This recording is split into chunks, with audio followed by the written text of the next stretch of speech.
আজকে আজকে মনে হচ্ছে স্বপ্নের মতো, কারণ এই মাঠে এসে খেলা দেখা, একদম ফ্রন্ট থেকে দেখা, এটা খুবই আনন্দের একটা বিষয়। আর জিততে দেখে তো আরো বেশি আনন্দ লাগছে।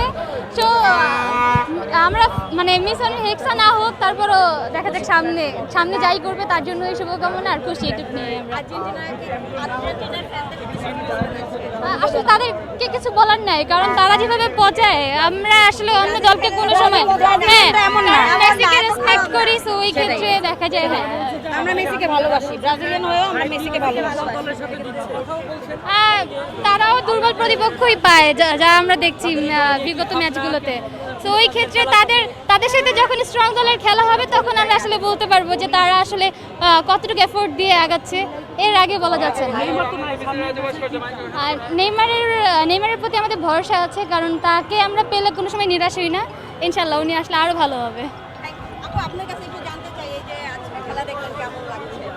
অনেক ভালো, মানে খুশিতে আত্মহারা হয়ে গেছি, কি বলবো, সাজাই গুছাই বলতে পারতেছি না। খুশিতে একদম মানে অতিরিক্ত খুশি হয়ে গেছি আর কি। আপনি একটু আগে বললেন যে ব্রাজিলের সাপোর্ট করে মেসিকে ভালোবাসেন, এটা কেন?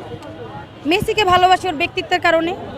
আর নেইমার আর মেসি সম্পর্কে কিন্তু অনেক সুন্দর। আমরা বাংলাদেশে হচ্ছে এগুলো বাড়াবাড়ি করি, ব্রাজিল আর্জেন্টিনা মানে একটা বিপক্ষ দল বানাই ফেলি।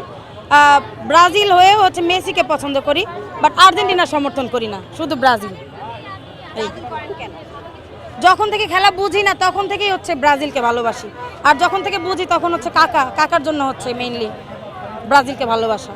এই তো, হারলেও ব্রাজিল, জিতলেও ব্রাজিল। আশা করি অনেক ভালো খেলবে।